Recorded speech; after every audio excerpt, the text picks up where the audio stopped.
fans, welcome to Tactics Explained. Let's have a look at this position, black to move. What's going on? If you want, pause your video, and afterwards we will talk about the tactical motives and also what kind of thinking process you can apply to find the best move.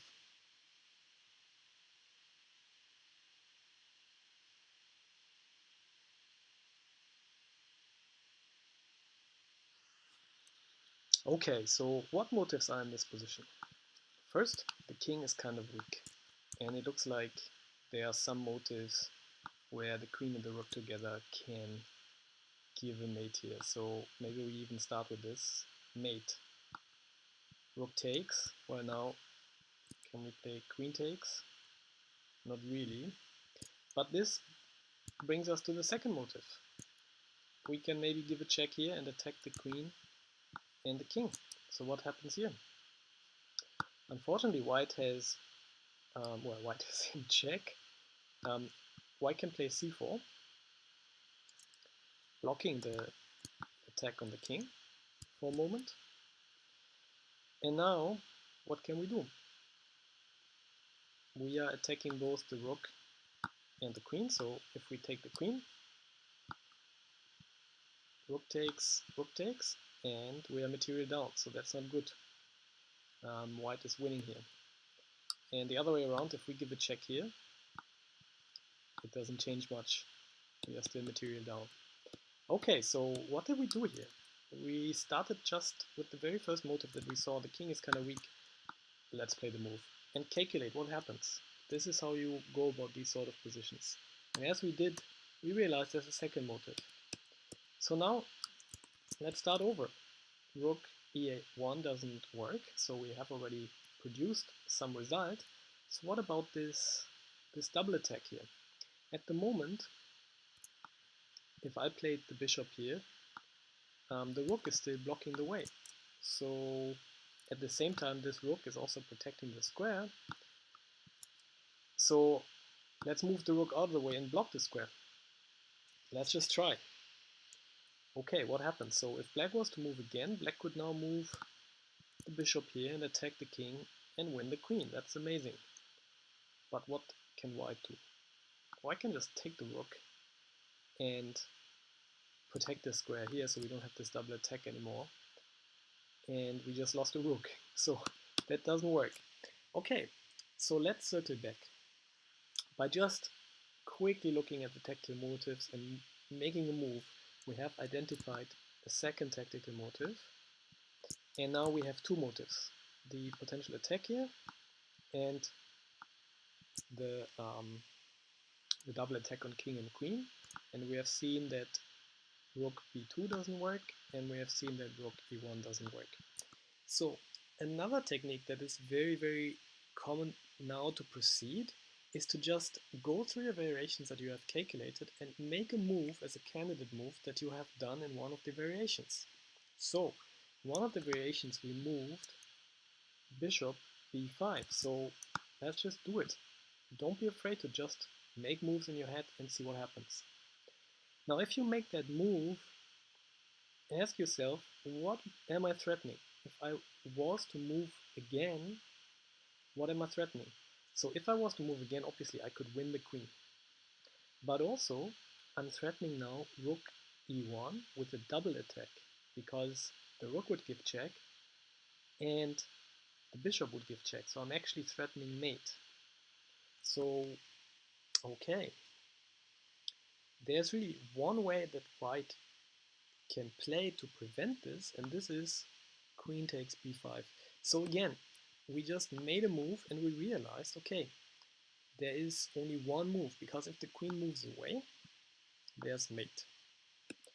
The queen is attacked, so if we made any other move, we lose the queen. So it's nice because our candidate move is a forcing move.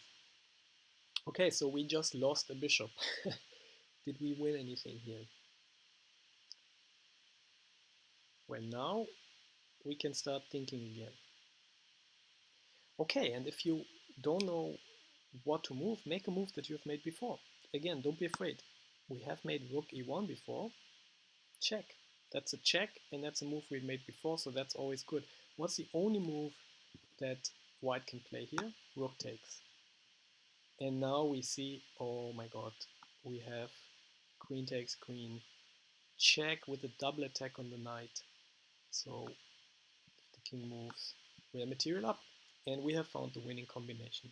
And we have also applied a very easy thinking process, looking at the motives, just making a move, rook e1 first, then rook e2, seeing that those moves don't work, finding moves that we made in these variations, making those moves first, think about, okay, what am I threatening? Realizing that white has only one move, and then what do we do now? Just try again, don't be afraid, try to make a move that you've made before. Okay, white has only one move, rook takes. And then looking at what's happening on the position, and you're winning. Okay, very good. Let's have a look at the next position. In this position, white to move. Now this is very interesting. The challenge in this position is to actually find any tactical motive. Look at this position, it's so solid. But once you see the tactical motive, you have already nailed it, and the combination then is really easy. So have a look at this position and see, in a position like this, what tactical motive could there be?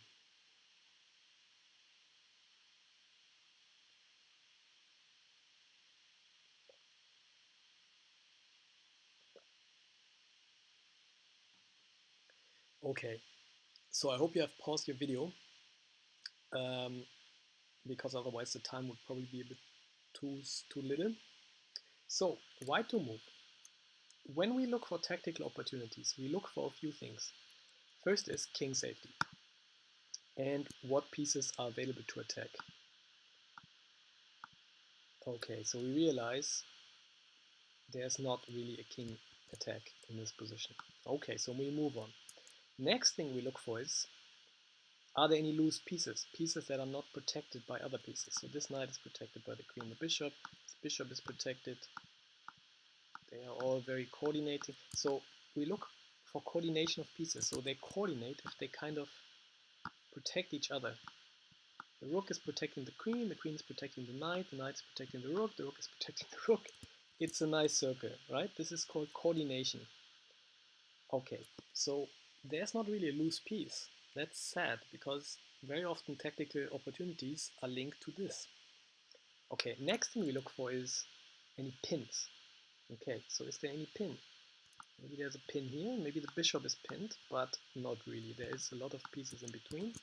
But okay, maybe this is a motive. Okay, next thing we look at, is there any checks? Okay, that's very easy there. Maybe we should have even started with this. There's no check. Okay, then we look at, is there any moves where I can take something? Okay, and we realize this position is like a very boring, solid position. There's not even, the only move where I can take something is bishop a7, but then rook takes, and I've gained nothing. Okay, so I cannot check, I cannot take something. Then the next move we want to look at is, can I somehow attack a valuable piece? Okay, the most valuable piece is the queen. So can I attack the queen?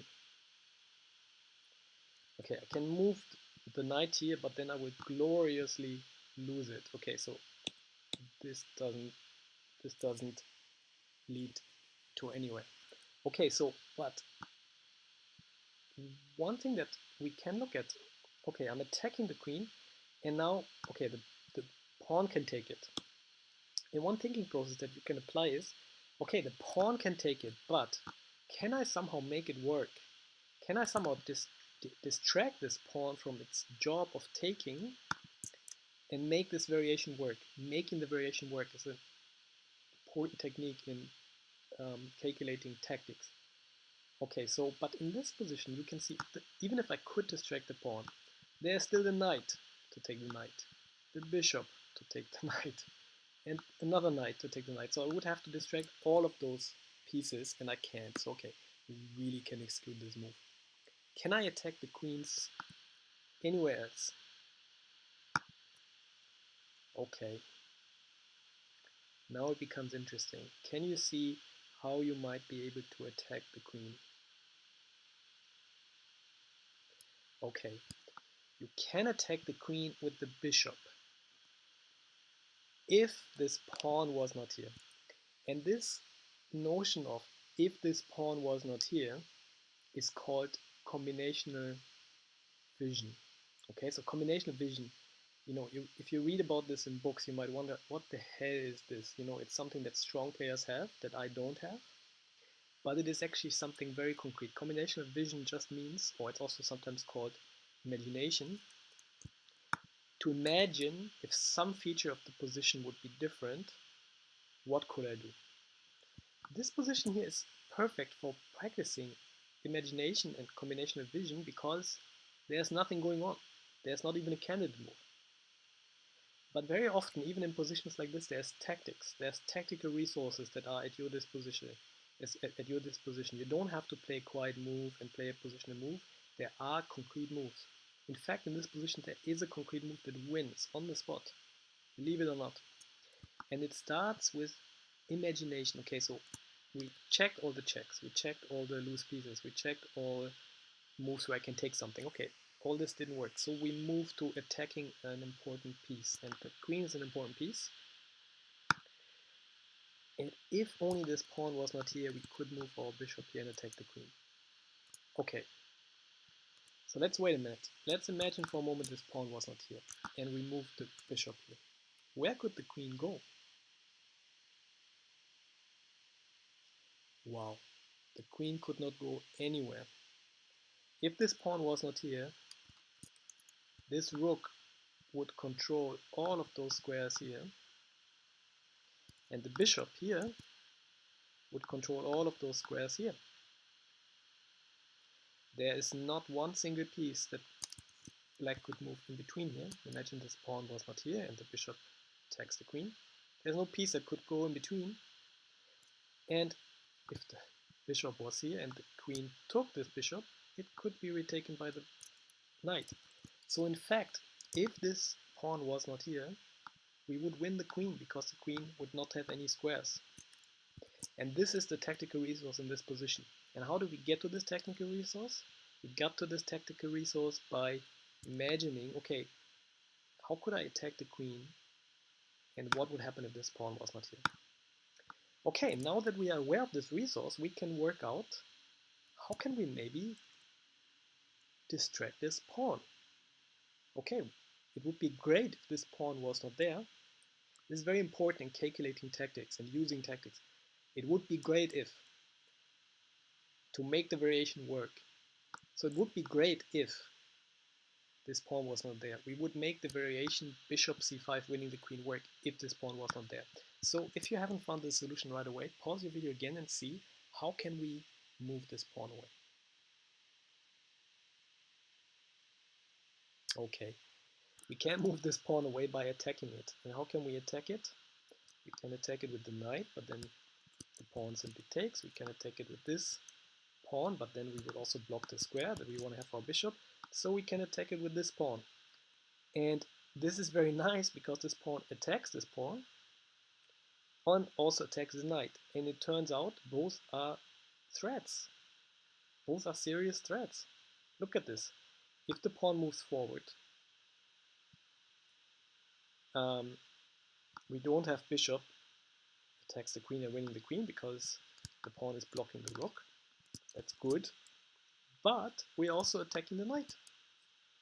So figure that. We move the pawn forward and we just win the knight. Okay, so what else?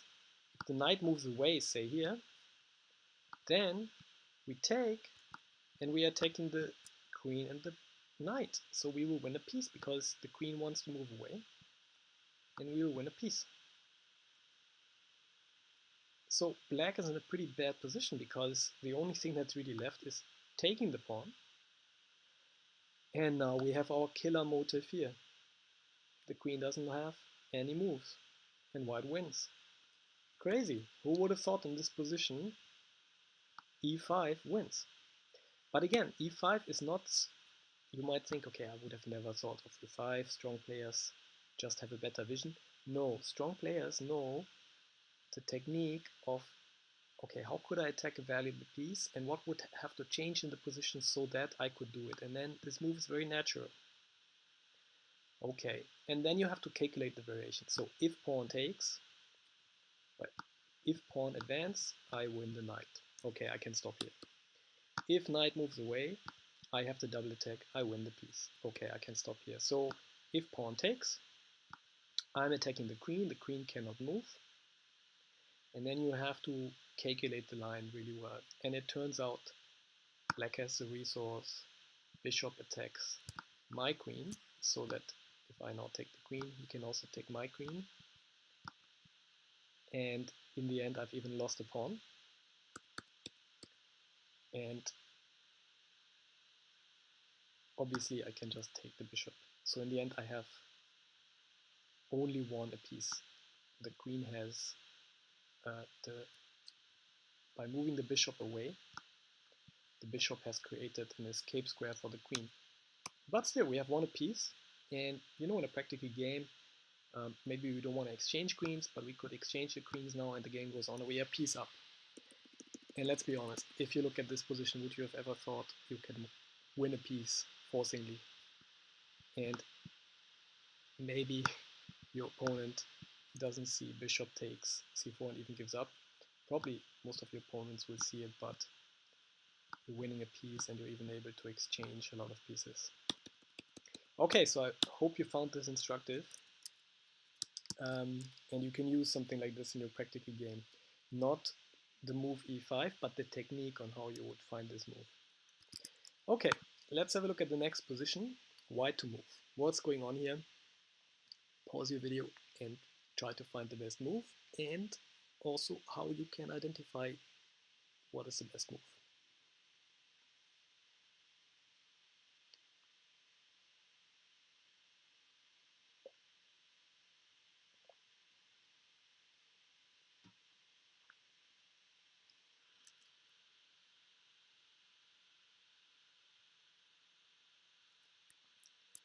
Okay, what's going on here? The black king is exposed and white has a lot of pieces to attack. Okay.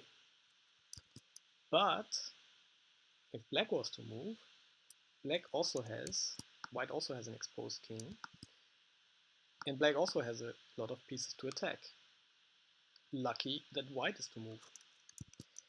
And another thing, there's 2 rooks, 1 queen and 1 knight on both sides, but black has 4 pawns, whereas white only has 3. So if everything gets exchanged, black is better.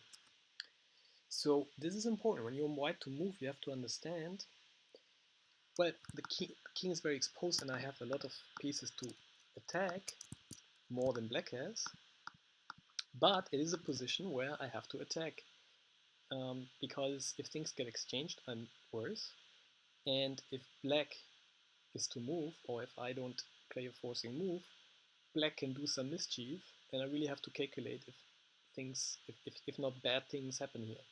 I mean, just as an example, if you, for example, said, I want to bring in the rook into the attack, yeah, I want to bring all pieces into the attack, then you really have to know what's going on after queen e3 check, or after knight e3 check, controlling this escape square.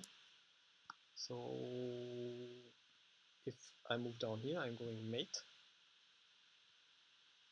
So maybe I already have to move here. Queen d2. Okay, where do I go? And then there's already a fork here. And I'm not saying you should stop here and exclude rook f1, but this is nasty to calculate. And you have to, wow, be super sure, because you can easily lose a piece here or get into a situation where everything gets exchanged. So, important in a position like this. And you know, this is not a question of playing style. You know, don't tell yourself, I'm not going to play so aggressively, I'm never going to get a position like this. You might get a position like this if you play very safely. It's just a position that you might end up having, okay? It's very important in chess, positions like this, even though you might only play very solid openings. So, okay, in this position, it's important to note you should look for checks and forcing moves. You know, even if you don't like this position, you're stuck with it now and you want to find the best move. So you want to look for checks. Okay, so what checks does white have? White has a check with the knight here. White has a check with the knight here. White has a check with the queen here. White has a check with the rook here. Okay, so which are easy moves? Easy moves. Easy moves are moves where I don't lose. So knight f5 looks like easy to exclude because first I lose a knight. Second, I don't have any second checks. So I mean I have a lot of checks. The queen can check here, can check here, can check here. The rook can check. But on all of those moves, the piece that checks, excuse me, gets taken. Yeah, so if I move rook check, the rook gets taken, and you know, giving a check with the knight and the knight simply gets taken, and then giving a check with the rook and the rook gets taken, you know, it's gonna be difficult from here. Okay, so maybe you can exclude this move already. Okay, so knight check looks promising, but maybe a little bit complicated. Well, rook f7, you're losing the rook, so maybe the easiest to start with is really queen e6. So first is to realize you need to check. Second, you want to start with the easiest move. Okay, so what can black do here? Not much. In fact, black has only one move. So that makes it even easier to calculate queen e6. Black has only one move, king to d8. Okay, and the one thing that we want to check for is forcing variation. So the king has only one move, that's good. And now we want to look, how can we give more checks? This is very easy. How can we give more checks? And it turns out, after black's only move, our only check is, have a look at this position. I mean, the queen can again check here, but the king just takes out the queen. Our only check in this position is king f6, queen f6. And after queen takes, rook takes, pieces get exchanged. And if pieces get exchanged, we are worse as white because black is a pawn up. So, okay, that's not good. So once we see something is not good, we can try to learn from it, okay? So what we learn from it is that the king can escape to this square here, to d8. So when we calculate mating lines, we want to look for escape squares, okay? So okay, let's just keep this in the back of our mind. The king has an escape square here. Okay, what's the next easiest move? Maybe knight takes is the easiest move. It gives a check and it maybe also attacks the rook here a little bit. So again, we want to look at the only moves that black has. Black has three moves: rook takes, and moving the king here or here. Okay, let's have a look at rook takes quickly. Attacks the queen, nice. But we can just take the rook.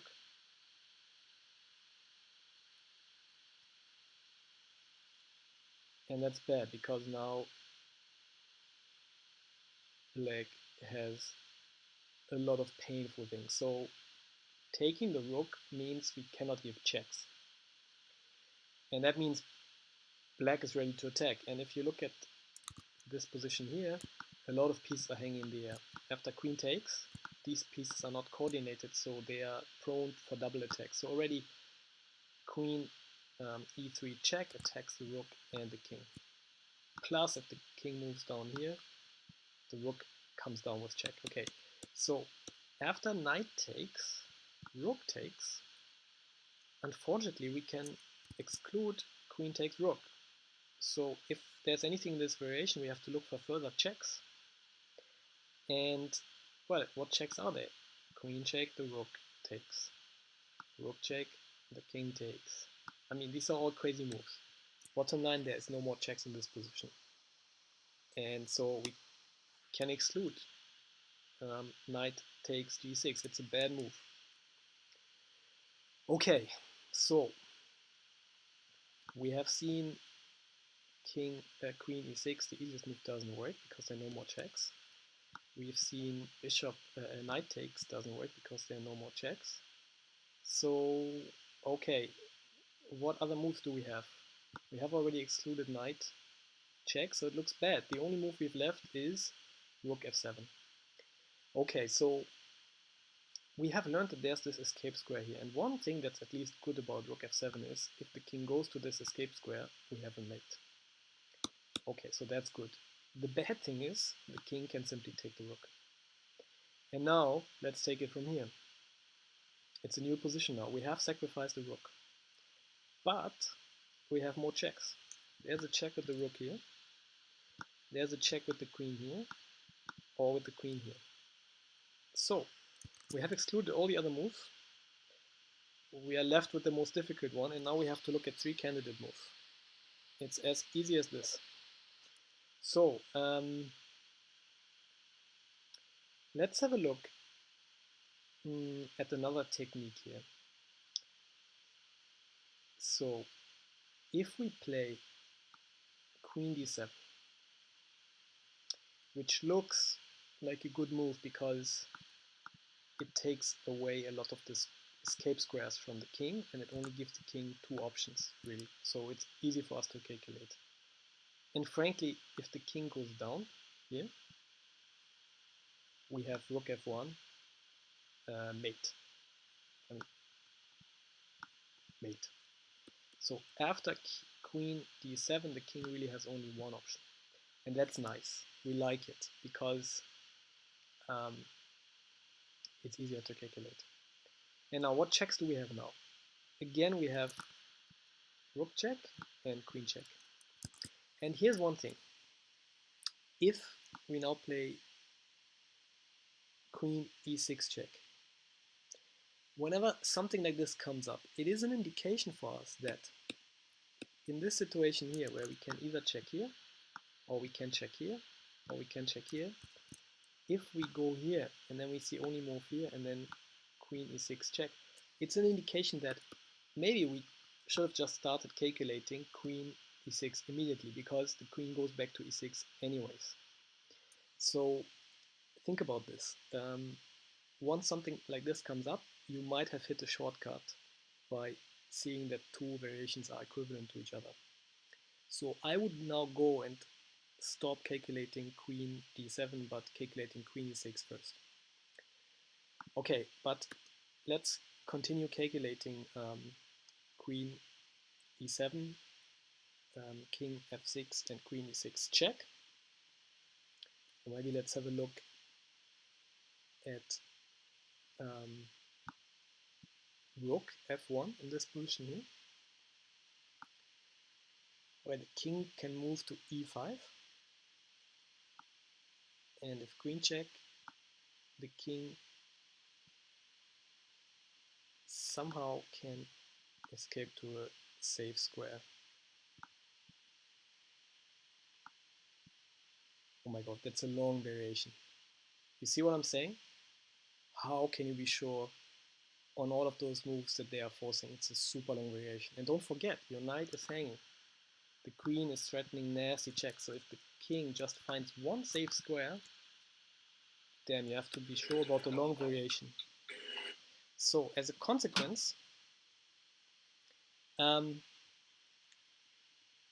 would always recommend in this variation here,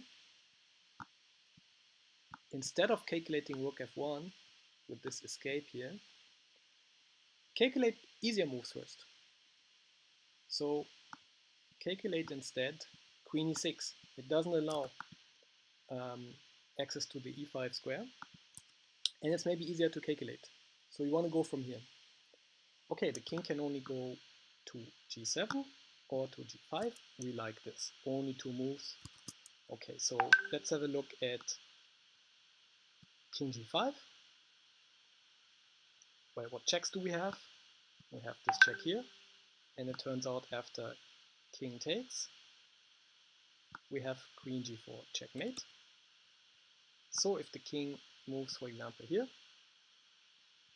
we have rook g6 check, and if rook takes mate, And if king to h7, rook h6, king g7, mate. Okay, and if the king moves here, we have mate immediately. We should have quickly calculated into this variation to already exclude it. Okay, so this variation gives a mate, and this is good enough. Before I now made the move queen d7, because after queen d7 we were playing queen e6, I would just quickly calculate. I mean, you want to calculate variation to be your variation again to be sure, but I would calculate queen e6 because actually have a look at queen e6.